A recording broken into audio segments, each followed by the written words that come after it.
Good morning, folks. I'm real excited to be here with y'all today. Some of you that know me know that herbs are one of my favorite things to talk about. So you all might be in trouble. We could be here for days. I mean, I don't know about you guys. I've heard some comments on the sunshine, but I mean, it's kind of dreary outside. So sitting inside and talking about plants is a pretty joyful task. So Melody's got a little bit of old school Appalachia in her, so you might hear a little bit about that as we go today. So we talked about weeds, we talked about transplants, we've talked about annuals, and so this is just kind of a fun combination of a whole lot of different aspects of horticulture. So to kind of get us started off, I'm gonna start, and I think that so for those of you, I hope most of you know me. I guess I always start this and never actually introduce myself. So I'm both a extension specialist, but also have the opportunity to work with master gardeners all over the state. And I feel like this topic of herbs is one of the ones that we have a lot of questions about. People are not exactly sure where as extension, where as master gardeners, we kind of fall on this, herb spectrum. And we have a lot of great people who work in this area. And of course, a lot of great information. And so I'm kind of want to start as we sort of frame the discussion with where we fit in this whole spectrum. So when we think about this, and you can go ahead and move to the next slide. When we think about this idea of horticulture and herbs and history, there are a lot of horticulturists who actually do research and work in the areas of understanding how health and society and economy have been intertwined. A lot of the plant species that we have are actually, in cultivation because they were sought out for spice trade and things like that. So it's an awesome part of horticultural history. And in fact, one of the pieces of information that I'm going to send out with this series, when we send you the video and stuff, is going to be some historical context from some of our research horticulturists in these areas. So history is important. And also, on the next slide, there's even some ecology and society. Now, we're not going to get into all of this, but if you recognize that picture on the left, that's ginseng, right? And I got to throw in some West Virginia hillbillies just for fun, right? So the ginseng trade and all of the ecology and society and cultural, some good, some not as good aspects of that even get brought in, right? So horticulture and botany and ecology and society mix. We will talk about, in fact, here's one thing I can promise you. We will go through this presentation and Melody will never tell you where her ginseng patch is. So there, you can go ahead to the next one. So there are lots of really neat cultural aspects. But when we think about ourselves as horticultural educators and communicators and extension and master gardeners, there's a lot of research that takes place in this area. So I promise that I'm not going to go too deep into this. These are actually some extracts from some of my research that I did in grad school. And so there's a lot of research that takes place on the secondary metabolites in fruits and vegetables and herbs, both in the field and in the lab. And so, for instance, those extracts right there are from lettuce, right? And so I could tell you what the antioxidant capacity was in those different samples of lettuce. But I'm a horticulturist, right? I can't tell you how much of that lettuce you would need to consume to have any health benefits, right? Because when it comes to the clinical side of that, horticulturists always work in conjunction with medical researchers. So we kind of do the plant-based side, and then figuring out how it actually impacts humans, we turn off to the medical researchers. So next slide.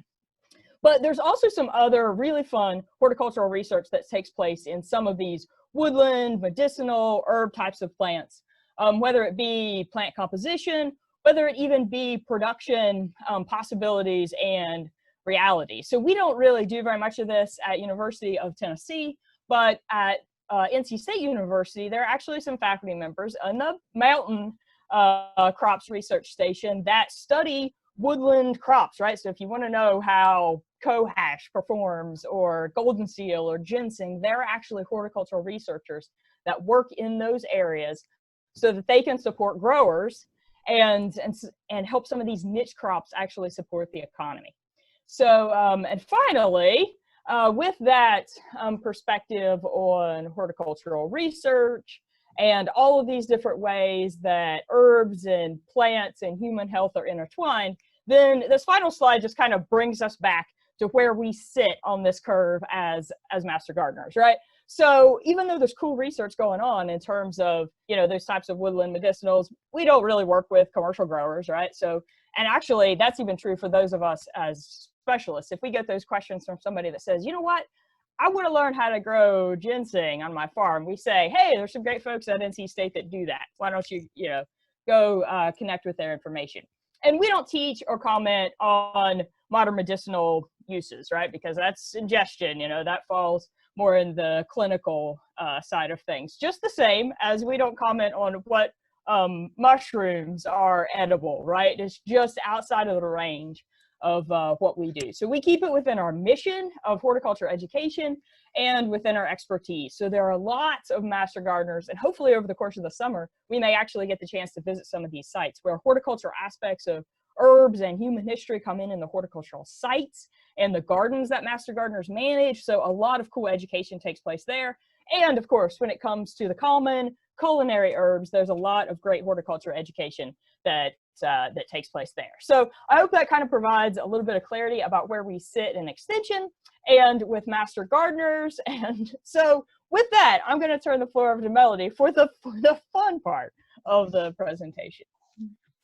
All right, great intro, Natalie. Thanks for framing today's conversation for us there, because as you'll notice from this slide, all of our herbs basically stem from medicinal uses, because all the documentation that we have on record from literally thousands of years ago came from those purposes. So, you know, we're not going to be talking a lot about that today, that particular element, but, you know, we want you to be aware of what those early origins are, just for reference points.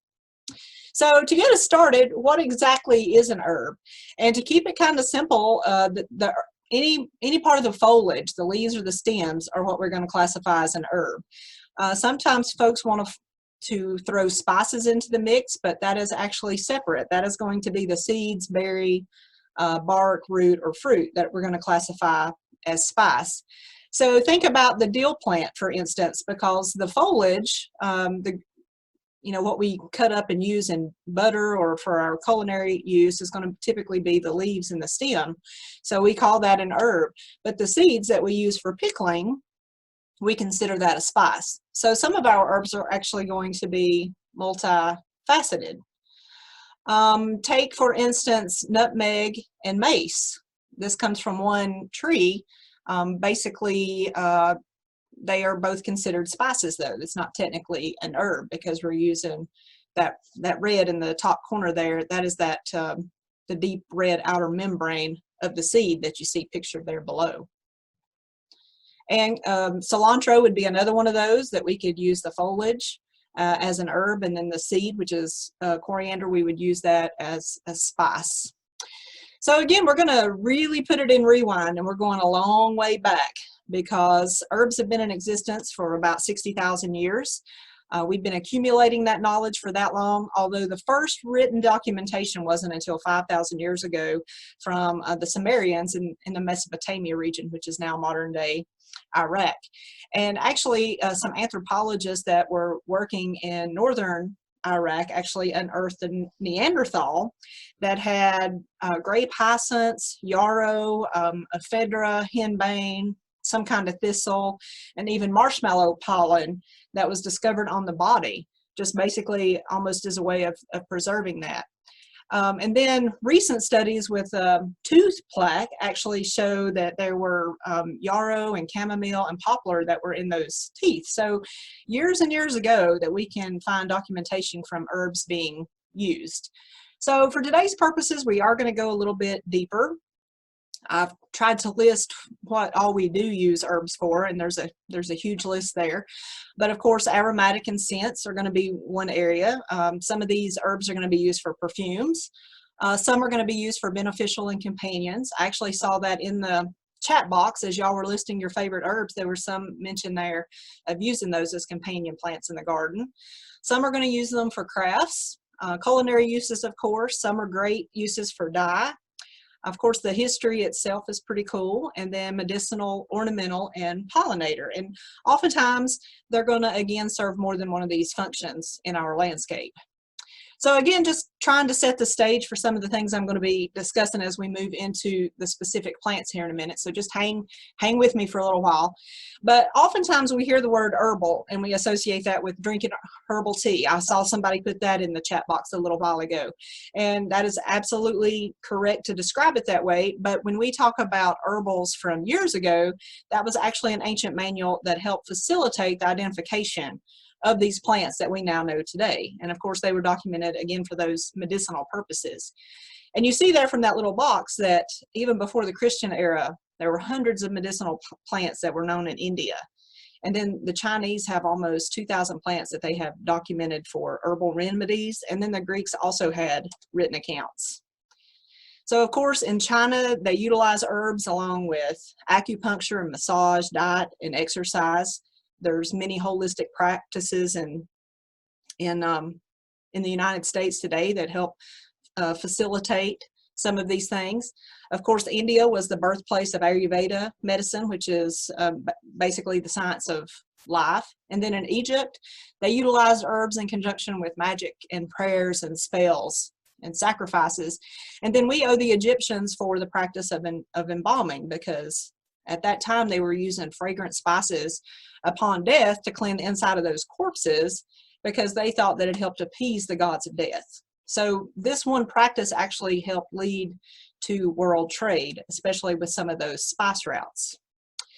So again, when we think about herbs, we've really got to think about the influence of herbs. And this is something we could just talk about literally for days, depending on what era in history we wanted to focus on. So I just threw a couple up here to kind of, again, help illustrate just how significant herbs have been since the beginning of time. So the Hanging Gardens of Babylon, greatly influenced by herbs. Both Darius and Alexander the Great utilized herbs in their personal gardens. Homer actually wrote about herbs in the Iliad and the Odyssey. And then I can't say his name, Theophrastus, the Greek father of botany.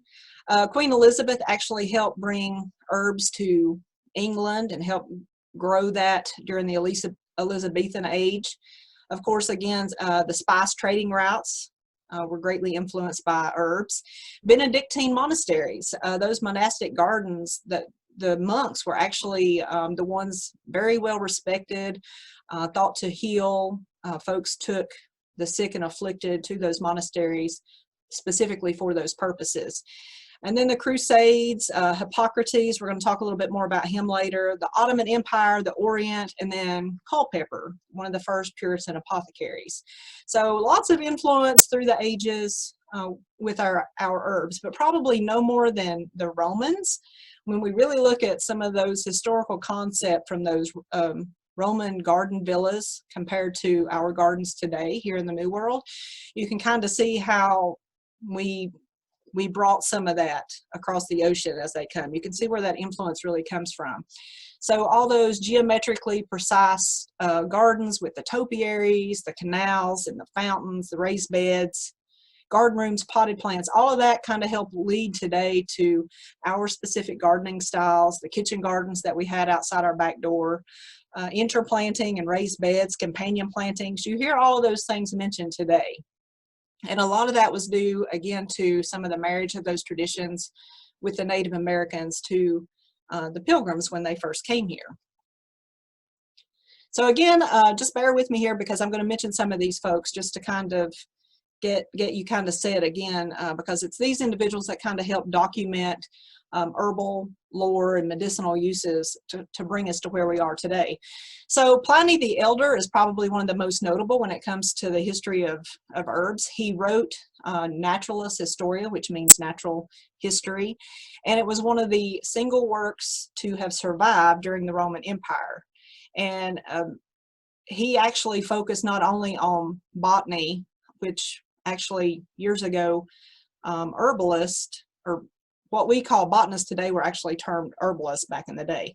So he focused on botany, zoology, astronomy, all things geology and mineralogy, and he helped bring the understanding for all things natural life, basically, to life. So unfortunately, though, this one document was the only one to survive of his works, because he actually died during the eruption of Mount Vesuvius, and a lot of his writings went with him.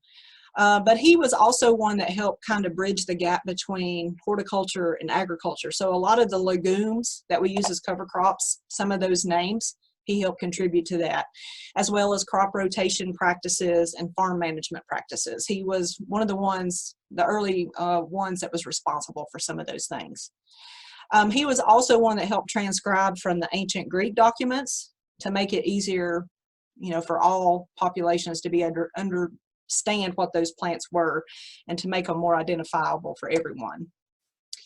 Then John Gerard, you'll hear me mention him a few times when we get to some of the plants. He was born in the 1500s and actually compiled the first plant manual, and it had over 1,000 species that he had growing in his own garden. So basically that first plant manual came to be in 1597. Then about, I don't know, 25, 30 years later, Nicholas Culpeper, also from England, wrote The Complete Herbal. And this is still in print today. It's never been out of print since it was first published. But it's an alphabetical catalog of all the medicinal plants of native England. So if you have the opportunity, there's a link in the slideshow when you get it later that you can actually see this. It's pretty cool to actually read some of those things from the 1600s. But his basic mission was to put medicine and natural healing back into the hands of the people.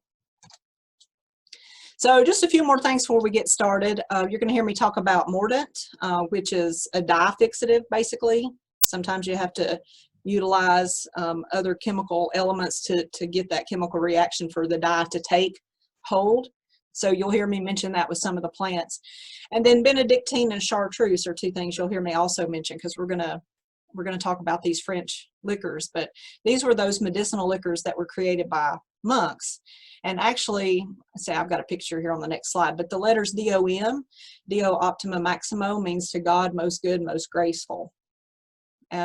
Benedictine is actually going to be an amber in color because it has a cognac base, and it's infused with 27 different herbs, and it's still produced today. And I actually think I have, for your reference, it's got a list of all those herbs that are used. Typically Benedictine, again, is going to be enjoyed like any fine cognac after a meal, and so forth, and with desserts and things. You can see there, right here is the Benedictine.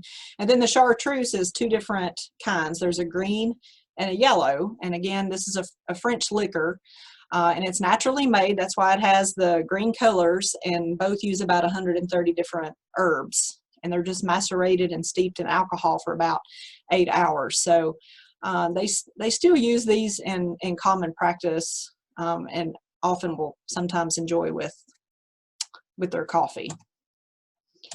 So to kind of get us started, just to kind of give you some basic knowledge of why some herbs are so named today, basil became known as the herb of love. So we had several folks that put basil as their favorite herb. I wish I could see a show of hands as to how many realized that was indeed, considered the herb of love. But the reason for that is because it was said to have grown outside of Christ's tomb after the resurrection. And ironically enough, the Greeks did not like basil. It was the Romans who loved it and actually made it that symbol of love and fertility that we know today. And along those same lines, rosemary, pictured here, actually had white flowers initially. And it was said that the Virgin Mary, when she was fleeing Egypt, laid her blue cloak on the rosemary bush and turned the white flowers blue. So it became known as the Rose of Mary, which is now, of course, a native to the Mediterranean region. And just as an FYI, thyme was thought to have been the straw bed of baby Jesus when he was born. This plant here is one that is a noxious weed, very toxic.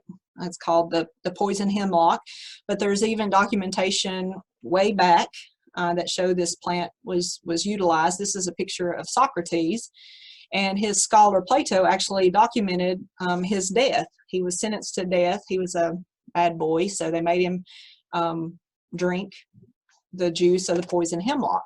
So even years ago, we could see documentation of the bad side of these herbs as well. I tried to blow these up a little bit so you could see this better. This was one I talked about if anybody was on the wildflower walk a couple of weeks ago. This is a betony, and Anglo-Saxons believed that betony would keep witchcraft at bay, because back during that time witches would practice their craft in the cemetery. So that's why you would see an intermingling of betony, and oftentimes you can still see remnants of this in old cemeteries. You can still see that plant growing. And then probably one of the most famous is the witch hazel, of course used for dowsing for water. Interestingly enough, one of the largest populations in the United States for dowsers today is in Raleigh, North Carolina. So this was an ancient practice. You can see them right here, dowsing, using the sticks to find water. And witch hazel was the tree that was most often used for that. And we would be remiss if we didn't talk about tussie mussies. And you can see there, it's just a traditional bouquet of flowers, but basically back in the 1400s, flowers were utilized as a love letter. So especially during the Victorian age, this become even more of a fascination. It became the secret language of flowers. So each flower basically represented something. So for instance, again, basil represented love. Calendula represented health. If maybe somebody passed, you would send lady's mantle, which represented comfort, and then yarrow for healing if someone was sick. So every flower had a corresponding feeling associated with. So when you sent a love letter, it would be in the form of flowers, and everybody knew what the language of the flowers spoke. So this became, again, really popular during the Victorian age. Okay, so that's kind of help us set the stage, and I've talked a little bit about basil and rosemary and thyme and some of those. And I call these commonplace herbs, not to offend any of these herbs, because hopefully we are all very familiar with these herbs, and we probably utilize these in our gardens and our landscapes. We're using them for culinary purposes, maybe even in preservation, like with the dill and the garlic. Maybe even using them for cut flower arrangements or whatever. But hopefully these are some of those herbs that we all know and love. So basically today we're going to take it a little step further, maybe go from some of the ordinary to the more extraordinary herbs. And maybe some of these you have heard of, maybe not. Maybe if you are growing these or have heard of them, maybe it'll hopefully give you a newfound appreciation for some of their history and the lore and legends associated with those. So again, when we are going to talk about some of these in the next few slides, we can go all the way back to before Christ and come up through the Middle Ages, the medieval periods, all the way to when the Pilgrims came here into our modern day gardens. But I feel like we have to give credit to the Native Americans, because they helped bridge the gap between those two worlds, basically. Because when the Pilgrims landed here, there was only 90 diseases known at that time among the Native Americans, and the colonists, they recognized this, and that's why Native Americans became respected healers in all of their communities. They were the ones that knew how to treat illnesses and injuries, and helped with childbirth and midwifing and all of that. So a lot of the traditional remedies that we find in Western, the Western herbal dispensaries today, we owe to the Native Americans, because they were the first ones to introduce that to the white people when they came here. So some of those, and you heard Natalie mention, I think, cohosh a little bit ago, echinacea, golden seal, all of those were here. We still see those growing in our native woodlands and our forested areas.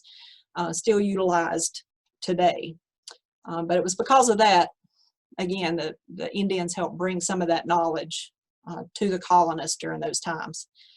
So I couldn't really get these arranged in any format, so I went back and put them in alphabetical order because I didn't want to, you know, play favorites with some of these. So I figured we would start out with Angelica. And the cool thing about Angelica is that this is the one herb that its name has never changed throughout centuries. You know, we often have different names for species depending on where we live or where we grew up, or its origins or the customs associated with it. But Angelica is the one that has always kept its name no matter where it's grown. It's actually associated with the Archangel Gabriel, who appeared to the Virgin Mary during Annunciation. And then it's also associated with the Archangel Michael, whose feast day is in May. The flavor actually resembles rhubarb. It's got like a little bit of a licorice flavor and a fragrance. It's actually considered a delicacy in Iceland. So if any of you have traveled there, you may have eaten Angelica because the stems and the roots are eaten raw with butter, kind of like we fix asparagus. The root is actually used in vermouth and in gin. So if anybody drinks those liqueurs, you're drinking a little bit of Angelica with that. And then the roots and seeds are used as a flavoring in the Benedictine and chartreuse that I just told you about. So it's going to taste pretty similar to anise, and it's been used as a flavoring agent actually in tobacco. The essential oil has. Arkansas Indians used the root to mix with tobacco flavoring. And you can see that flower head there. This doesn't really give it justice, but it's very prolific in the summertime when it actively starts blooming. And some of the ancient lore says if you need to feel angelic, then just take a bath to help calm your nerves, and it could help reduce your anger. And the essential oil is still used in shampoos and perfumes, creams, oils, and all that today. And it's often deemed nature's, air freshener. And it's also used in herbal pillows. And you can see there from the prolific blooms that it can indeed make a striking border plant in your garden. The only maybe drawback is that it is really tall. It can get very tall, and it's going to be best grown from seed. If you do sow it from seed, you don't want to cover that seed. You need a lot of light for those seeds to germinate. Do be careful, because when I showed you Socrates a few minutes ago, it does look very similar to poison hemlock. And it has been used as a dye for dark green if you mordant it with iron. If anybody has ever heard of the Chinese herb Dong Quai, this is not that plant, but it is a species of Angelica that grows indigenous to China. All right, the next one on our tour is going to be BEEBALM, or Monarda. It goes by several different names. Oswego or bergamot. Actually, I'm going to give you a bunch of those names as we move through here. But this is a member of the mint family. It is native to North America. It's going to bring a brilliant splash of color to your landscape because so many of these colors do exist. It was discovered by the Indians in New York in a place called Otsego, hence the name Oswego. The cool thing about this plant, though, during the Boston Tea Party, the Indians taught the settlers how to drink this as a substitute for tea. And then it's also cultivated in Europe, but it's called Melissa, or Indian nettle, because John Bartram took the seeds from here back to Europe to propagate. We also call this plant horse mint, depending on where you grew up in the Appalachians. Typically the red is what Southern Appalachians call the horse mint. It does thrive in a variety of soils, though, in light conditions. It's not really picky on where it grows. It is going to cross-pollinate, though, so when you do plant these, allow some spacing in between your plants. And then if you cut back that first surge of growth after it blooms, it's going to force a second growth. A lot of people don't realize that you can cut it back to about 1 inch from the ground and force a second bloom. Another name for this is going to be mountain mint. That's what you see pictured here. It's got that lighter white bloom. It's going to be also called bergamot because it smells like the bergamot oranges from the region of Seville. And that was actually used as an ingredient in cologne for years ago in perfume. And it's also used in potpourri. Many don't think about using this as a culinary herb, but it does pair well with any kind of fruit dish and works in tandem with any of the mints, because again, it is a member of the mint family. So you can actually use those blossoms to add color to salads and beverages. And then there is a lemon bee balm, but don't confuse that with lemon balm. Those are two different plants, but there is a species of the lemon bee balm. Next up is borage. The cool thing about this plant is that it has historical ties to invoking courage. It was a favorite among the soldiers during the Celtic Wars. They actually had a saying, ego, barago, gaudia, semper ego. And translated, that means borage always brings me courage. So there's documentation of this years and years ago. So it does have a very storied past. And during the Crusades, it was used in infusions before they actually departed for the Holy Land to help give them courage. And then ladies would embroider the pretty star flowers on scars that they would give their knights before combat, because again, it helped bring forth courage. And you can see the flower there, what that looks like. And then according to an old wives' tale, borage sometimes was smuggled into the drink of a prospective husband to give them courage to propose marriage. So I'll plant the seed there for some of you ladies. And you can see there what the foliage looks like when it's first starting to burst through in the springtime. The other cool thing about this plant is that all parts of it are edible, and it has a crisp cucumber flavor. The flowers, again, are going to be beautiful additions to any salads or drinks. And then if you know salad Burnet, which we're going to talk about that a little bit later, it's also similar in flavor. The bad thing about borage is that it's not going to store long term unless you store it in vinegar. But it's also a pretty attractive plant in your garden, but it can sprawl out. I think I've got a picture coming up next that shows you that. So some people don't like that sprawliness, and it can look kind of rough sometimes. The other cool thing about borage is that you only need one plant to get started, because it is an annual, but it reseeds itself very prolifically, which you can see from this picture here. And if you grow strawberries, this is an excellent companion to strawberries. And it's also an excellent pollinator plant, as you can see there from those pictures. And if you have a moonlight garden, if you grow those silver white foliage leaf plants, this is one that you can also add to your moonlight garden. All right, next we're going to talk about calendula, which is Calendula officinalis, also called pot marigold, which is no relation to the African marigolds that we use in the garden. That is a totally different species. This one here is actually native to the Canary Islands, into northern Africa and Iran. But the Christians named this pot marigold because it bloomed during the time of festivals that celebrated the Virgin Mary. And the name that they gave, or that was given by the Romans, is because they saw it bloomed on the first day of Calends, which is the first day of every month. So you would see it in bloom basically the first day of every month. So that was why they called it that. The Romans would actually use this for insect bites and scorpion bites. They thought that it did possess magic. So women who could not choose between suitors back in the day would actually mix calendula with other herbs that they steeped in honey, and they would drink that, and then that night whoever she was supposed to marry would appear in her dreams. Interestingly enough, calendula is considered a vegetable in England, and it's actually grown with spinach. And then if you ever travel to Scandinavia, this is one that you will eat in oatmeal, puddings, dumplings, and they actually use it in wine too. So the colonists did bring this to America, but it lost its luster, except during the Civil War, because they actually used this plant to help stop bleeding. So today it's starting to come back because it's used in ointments and in salves. It's often used as a salve base for bruises and cuts and sores. It's one of those nature's band-aids that you can basically seal out infection with.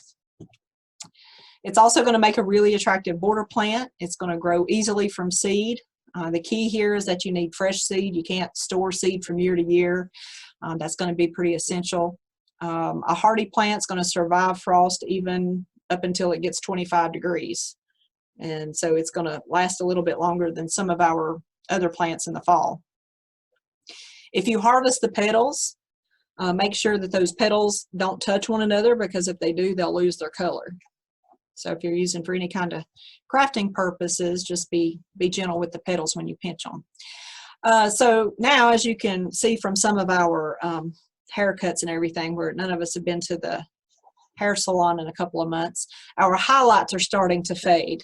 But ladies, if you need a cure to highlight your highlights, use a calendula rinse, and it'll help pull out your natural color a little bit better. Another interesting thing about calendula is that it was used to decorate the altars of the Hindu temples in India, and it's still used for that purpose today. Sometimes you might actually hear this referred to as a poor man's saffron. You can kind of see from the inside here why that would be. Quality saffron is going to cost about $3,000 for 2 pounds. And if you eat any kind of curry or paella or risotto dish that has saffron, you know, that can be pretty expensive. This is what the calendula, poor man's saffron, is going to look like versus true saffron. Because true saffron, you know, comes from the crocus plant. You're going to need about 1,000 flowers just to produce 1 ounce of saffron. That's one reason it's so expensive. And you've just got about a week to harvest those flowers.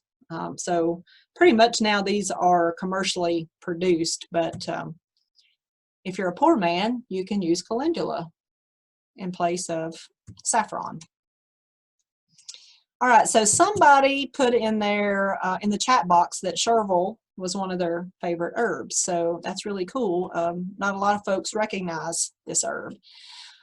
This is a species that's native to Russia, and sometimes you will hear it called sweet cicely, but that's not completely accurate, because the real sweet cicely is actually myrrh, which is what the wise men brought to baby Jesus. But myrrh and parsley are in the same family as chervil. As far as flavor, it's going to be half parsley, half anise, so it's going to have a little bit of that licorice flavor. It's still considered tradition today to eat chervil soup on Holy Thursday. And then it's considered a warm herb. Sometimes you'll hear that mentioned in herbal folklore, but they call it a warm herb because it fills the senses really slowly and with subtlety. So it takes a little time to feel this. And Pliny and Culpeper both agreed on the warmth of this herb even centuries apart. You can tell there it's got a really pretty fern-like foliage. But if you can keep it from bolting, it's going to help keep this lush green foliage going throughout the season. This is a plant that is actually going to prefer a little shade. So if you have shade gardens, this is a really good one that you could incorporate there, because it's going to prefer that. It does grow really well too in containers or in pots grown from seed. And then it's very similar to parsley in that there is a plain and curly leafed variety. And you can see there how it looks once it starts in the pot. The other thing about chervil is that the entire plant is edible. It does make a really pretty garnish. And interestingly enough, the Romans considered this an essential cooking herb. So if you ever have any French cookbooks, you will often see blanched sprigs of chervil as part of those recipes. And if you ever use finesse herbs for cooking, that's chervil, parsley, thyme, and tarragon. So this is one of those herbs utilized in that spice mix, or herb mix, excuse me. The thing about chervil, though, is that you don't want to cook continuously with this herb. You want to add it toward the end of cooking, because otherwise it can turn off bitter. So if it calls for it in a recipe, don't add it from the beginning, wait toward the end to add it. A lot of folks will use this for carrots and cream peas and corn, eggs, spinach, and even oysters. And if you do want to preserve this herb, it does really well in butter, because it's not going to dry and keep well. It is considered a cheerful herb, and it's going to be used in potpourri and dried bouquets. And if you have the hiccups, eat chervil. All right, next on our list is comfrey. It's been acclaimed a great healer since the beginning of time. Sometimes you will hear it called knit bones, because back in the day they thought that if you had a broken bone, it would actually help mend those bones back together. The Greeks actually used it to stop bleeding, and it's still used as a base in a salve today. The difference between calendula and comfrey is that comfrey has the tendency, if you don't clean that wound very good and you put that on there, it can lock infection in, because it will seal the skin really tight, which is another reason it's called knit bones. Because its scientific name actually comes from the Latin conferta, which actually means grow together. Let's see. Farmers cultivated this fodder as a feedstock, and then leaves were used in soups and stews back in the day. And then it was also used during the potato famine, because they thought it was a high protein source that could be replaced during that time. It has been documented that it's a rare source of vitamin B12, but like Natalie said there earlier, it's something we don't attest to the fact of ingesting any of these because, well, we don't have a lot of that scientific evidence, but what little we do says you'd have to eat an enormous amount for it to be effective. You can notice there from the blooms, you get a pinkish and maybe even a purplish color, and oftentimes you'll see that on the same plant, which makes it very striking. It's an excellent pollinator plant. It's a fast-growing perennial. It's my first plant to come up in the springtime. It's not in the mint family, but it's going to act like it the way that it spreads. It's almost invasive, and you can see the many different shoots that are coming up from this one plant. It is going to need a lot of space to grow, so if you're going to put this in your garden, make sure it has its own dedicated location. You can propagate by seeds, or you can divide the roots in the fall, and you can take cuttings from this anytime. Again, just beware, once you get it started, it's going to be really hard to get rid of, but once you get it started, it requires very little maintenance. You can also make a compost tea with the leaves and stems to feed to your garden. Here is why it's really hard to get rid of, and of course that root system is really, really deep. It's just pretty ginormous.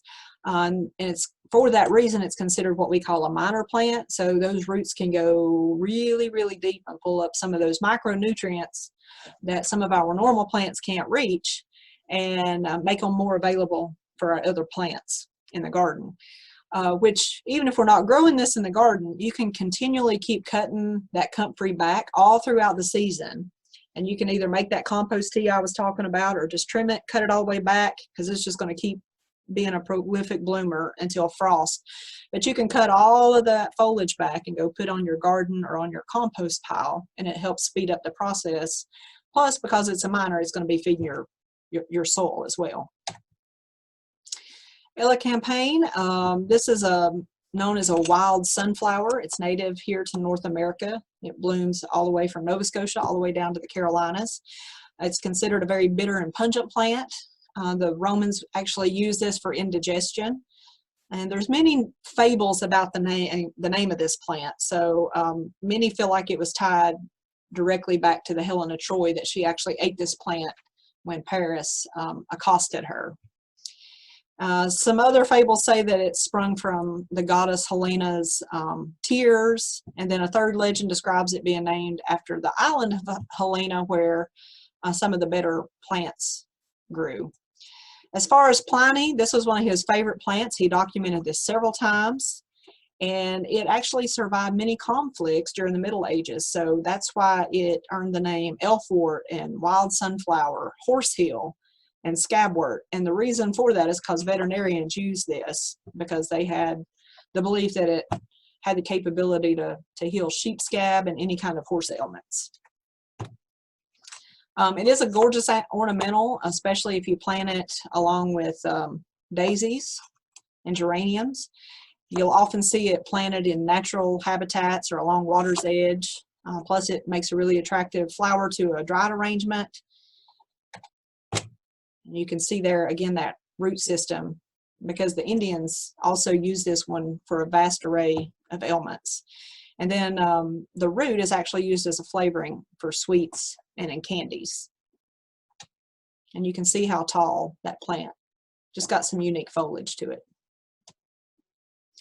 Feverfew is a really delicate, pretty flower. It's a member of the daisy family. It's sometimes confused with chamomile. It got its name because they said it helped dry up a fever, and it was also used in childbirth. And the British still hold this plant in high regard because it heals a lot of ailments. It'll grow pretty much anywhere. Think about sidewalk cracks, except that it does need full sunshine to grow. Feverfew, though, is one that as a pollinator, the bees don't really like the smell of feverfew. So if you like the flower, be cautious with it. Don't intermix it with some of your other pollinator plants because bees stay away from that. And you can see there where it is just taking up residence in a rock crack. But many, again, consider it a really pretty ornamental. Another active ingredient in feverfew is pyrethrin, just FYI, which is a natural insect repellent. So the British actually use it as a moth repellent. And then we have horehound, and you can see from that delicate silver foliage, again, it's a good moonlight plant. It is a bitter, aromatic, warming herb. It's got a woodsy fragrance. Both the Greeks and the Hebrews loved this plant because it was said to relieve a multitude of ailments. And of course, today we see horehound cough drops in abundance, and they actually thought that it treated a sore throat. If you mix it with fennel, it makes a great iced tea or lemonade, and you can still make a old-timey cough syrup with a mixture of this and honey, and of course, again, it's still used as an old-fashioned candy flavoring. The leaves are furry, and they've got like a menthol-like taste, so sometimes you will see horehound ale if you're in England, because they use it in place of hops over there. So it's got a little bit of a more pungent taste than what the actual hops do. And it was a ritual bitter herb of Passover because it helped represent the flight of the Jews from Egypt. It does grow easily, but it can take over, so be careful with that. If you put it in pots or maybe help contain it, that would be good. The foliage, when it does grow out, has a tendency to almost get rubbery, so you need to keep it clipped back for the most vigor. Next is hyssop. I have no idea what time it is, y'all. Okay. It's 10 till. We're having fun. Okay. All right. Yeah, I don't have my clock up here. You just tell me to shut up because, yeah, I'm talking way too much. Okay, so hyssop is a holy herb. So you can just take a whiff of this plant and know it belongs in the medicine cabinet because it smells like camphor. And actually in the Bible, it was referred to as what was to heal leprosy. Purge me with hyssop and I shall be clean. Wash me and I shall be whiter than snow. So it does date back to several centuries being a cleansing herb because they would strew it around the floors of their kitchens and it would help improve the smell of the kitchens. You can see there just how vigorous it does grow, pretty prolific.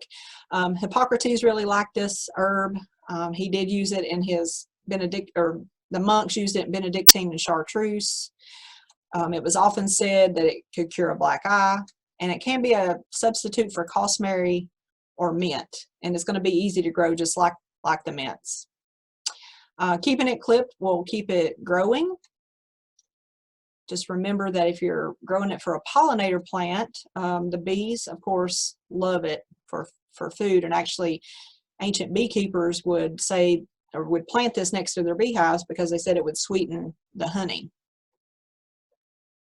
All right, next up is lovage. A lot of folks get this confused with angelica because the foliage looks very similar. It is a favorite amongst growers here because it tastes like celery and it's so much easier to grow. So if anybody's tried to grow celery, you know it can be quite cantankerous to do that. So if you grow lovage, then you've got you've got celery. It's a rather large plant, so you've got to be mindful of that if you plant it in your gardens. Charlemagne actually planted this in his, and Europeans still use this as a folk remedy. It's got to have a lot of sun though to grow. It is going to die back every year, but it's going to return each year even more prolific than the year before. So again, if you're wanting bushier growth, just keep those flower heads pruned off throughout the season. It's also known as loveage because it was deemed an aphrodisiac by medieval knights. They also would put it in their boots because it helped get rid of foot odor. And it was nature's first deodorant. And if you're having trouble right now staying awake, then you could just chew on a little piece of this and it would help keep you awake. And Loveage loves potatoes, so anytime you're making potato salad or any kind of potato dish, Loveage is a nice accompaniment to that. And then you can also mix it in with butter for a nice savory spread to have on sandwiches and stuff throughout the summer. Okay, and we're getting close to the end, I promise. So rue is one of those plants that has a colorful history. Its scientific name means to set free.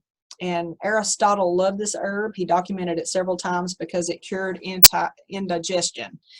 So another reason was because it was also deemed an anti-magical herb. Pliny believed that it helped with eyesight. The only bad thing is some people, it's kind of like cilantro tastes like dish soap to some people. Some people can have an allergic reaction to this just touching it. So if your skin gets blotchy, kind of red, it's usually that essential oil from rue that you could be having an allergic reaction to that. During the Great Plague of London, there was about 7,000 people dying each week with the plague, but no one knew really what was causing the disease, and there was warnings going out all through the country. But rue came about because if you've ever heard of the ancient story about the 4 thieves oil, which is still in existence today, that's when this came about, because this was one of the original ingredients for that. So they would mix a gallon of red wine with rue and sage and wormwood and some others, and they would rob the graves of the rich corpses, basically, by utilizing this, and thought that it could be a healer for the plague. It was used as an antidote for poisons. It was also used to treat epilepsy back in the day during the Middle Ages. Probably the coolest thing about rue is that it was played a hand in the design of playing cards. It was used as an early model for the suit of clubs. It doesn't often have a place in ornamental gardens just because of some people having that allergic reaction, but it does have that striking blue-green foliage and is also considered one of those moonlight plants. If you have figs, you could plant this next to your figs, and it really helps those figs take off, but you don't want to plant it near basil or sage or cabbage because it can stunt the growth of those plants. Salad burnet, you can see here it kind of looks like chervil, but not in the same family. This is actually in the rose family, and this was the cucumber to your salad 400 years ago, but now you only see this in some of your trendier upscale restaurants. It was used as an accompaniment to wine, kind of like celery is used in Bloody Marys today, but they would actually serve it with wine.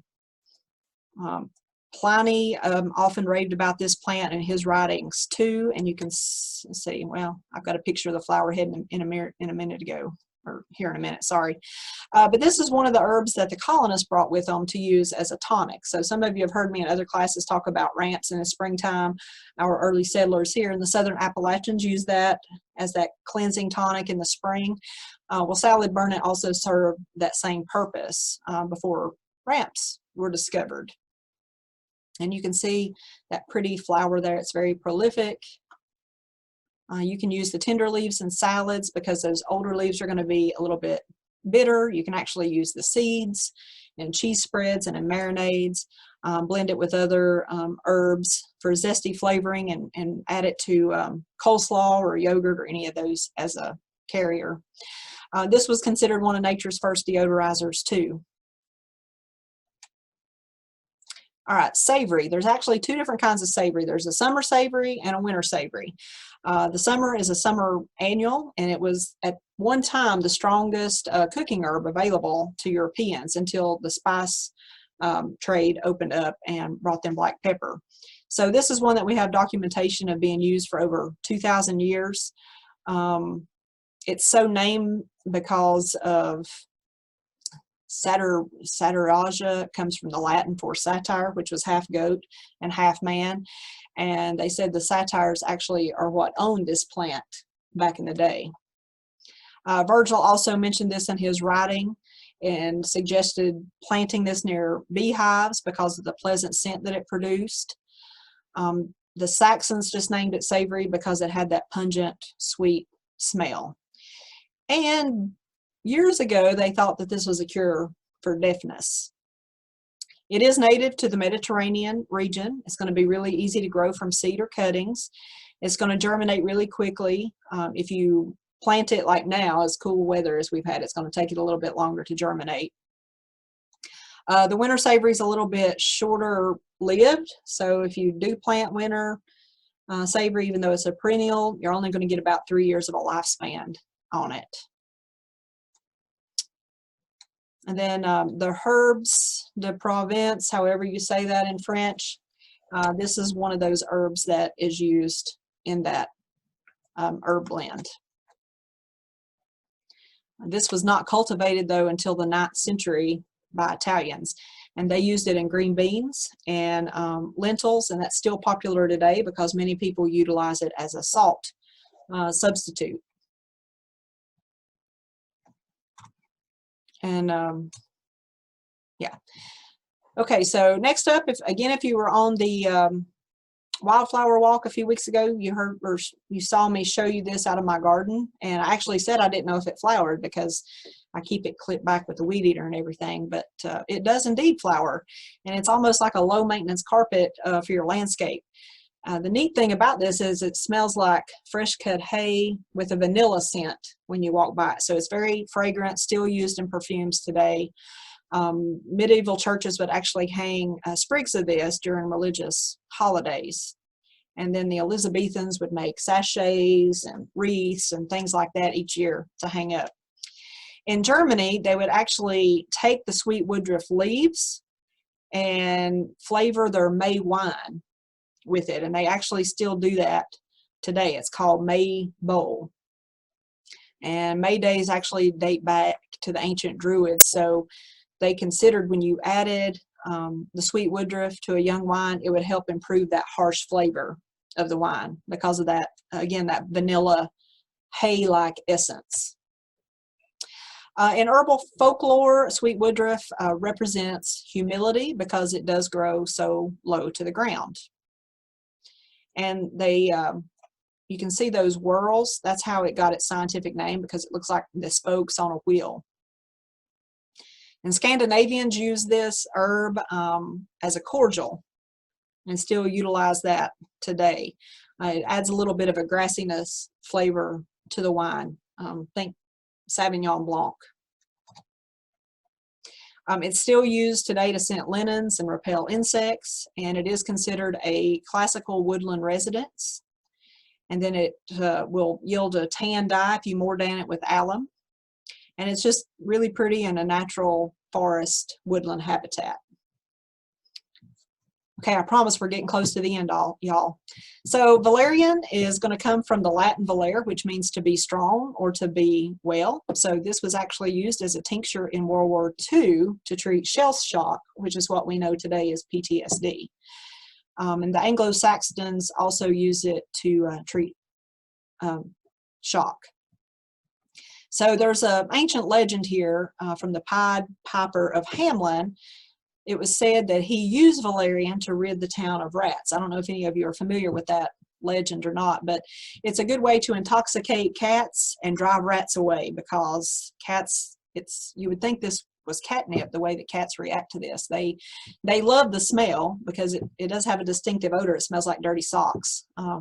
But they'll roll around in valerian, so they love it. It was an ancient treatment for epilepsy, and Germany today actually has many proprietary drugs that utilize this in some of their medications. So diazepam, Valium, those are similar drugs as to how this would react, but this plant actually has fewer side effects.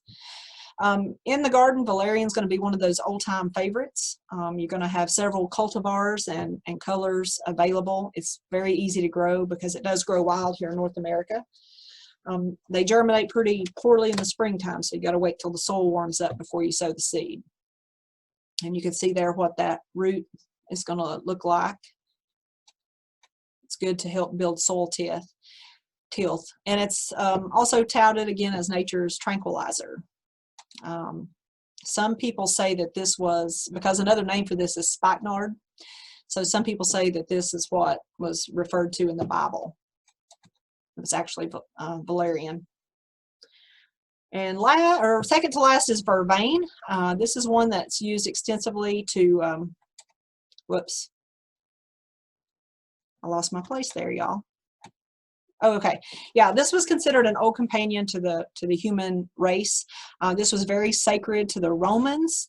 The Latin comes, it means sacred boughs, so they would actually hang this from the rafters and things in the churches. The Persians and the Druids would do that pretty respectively during ancient times, and it was thought to heal tumors of the throat.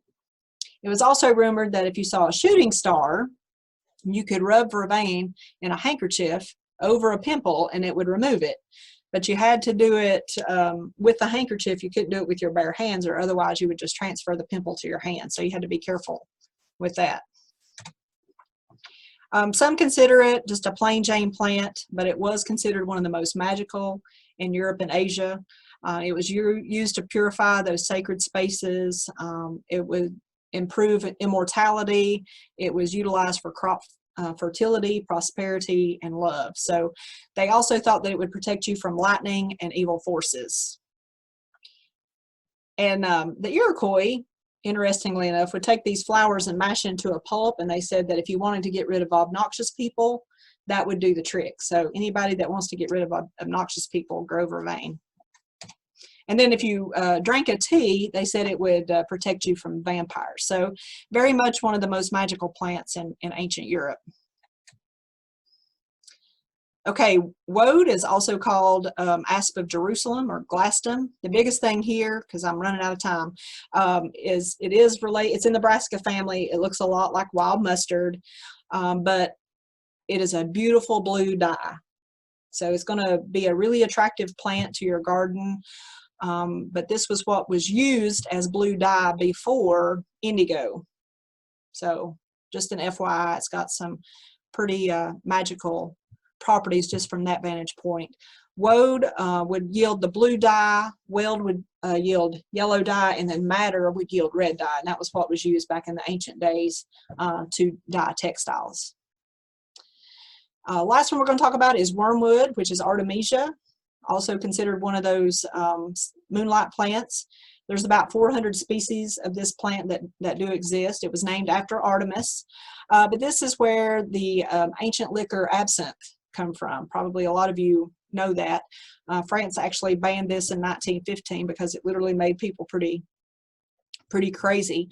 But a lot of liquors still utilize this as a flavoring agent because it's used in vermouth and in Campari.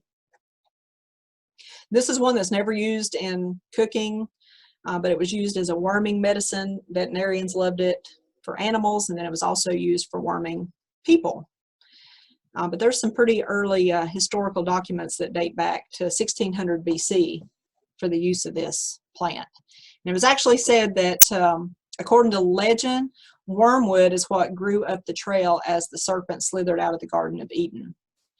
And then Mexican women wear wormwood garlands when they celebrate the goddess of salt. It is recognized as a pretty effective insect repellent. If any of you have smelled this plant, it is very distinctive. It's one of those plants that's going to grow really well in poor soil too.